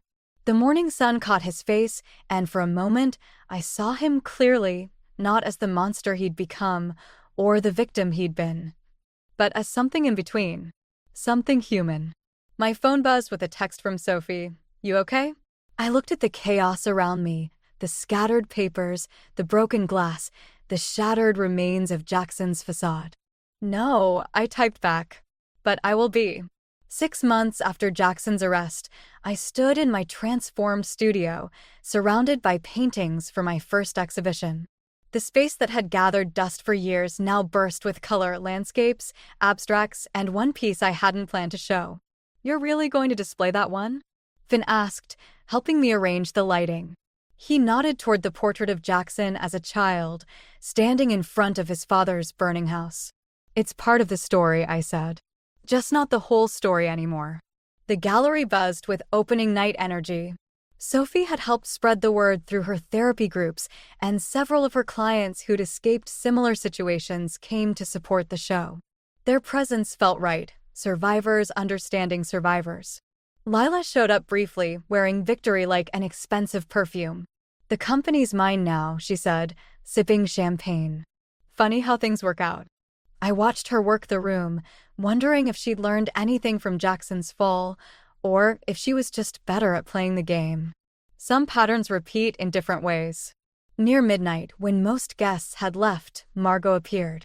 She moved through the gallery slowly, studying each piece until she reached the portrait of her son. You captured him, she said softly. Both versions, the boy he was, the man he became. I had a good teacher. I handed her an envelope. He wrote this last week. Asked me to give it to you. Her hands trembled as she opened the letter. I stepped away, giving her privacy with whatever confessions or accusations Jackson had finally put to paper.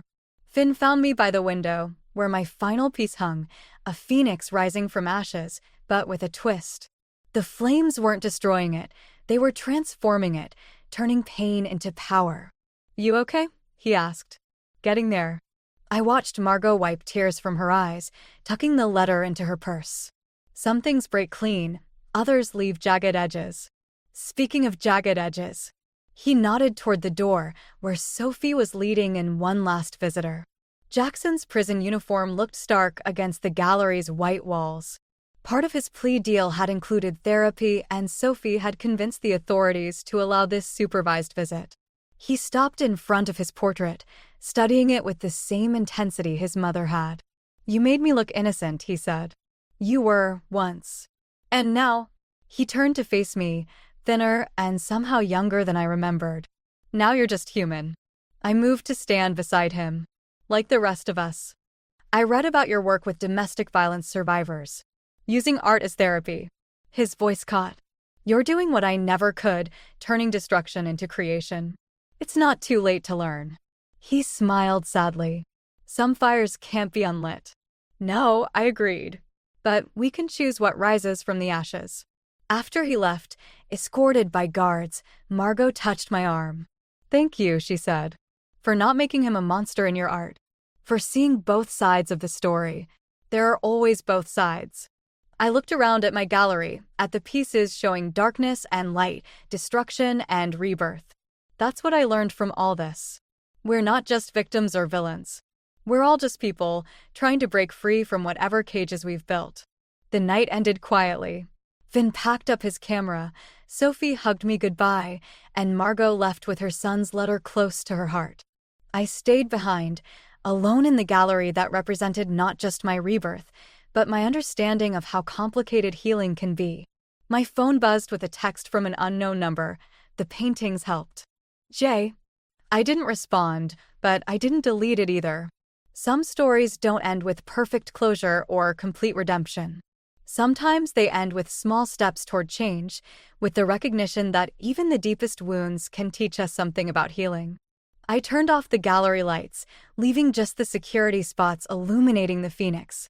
In the shadowed glass, I caught my reflection overlaying the rising bird, and for the first time in years, I recognized myself completely.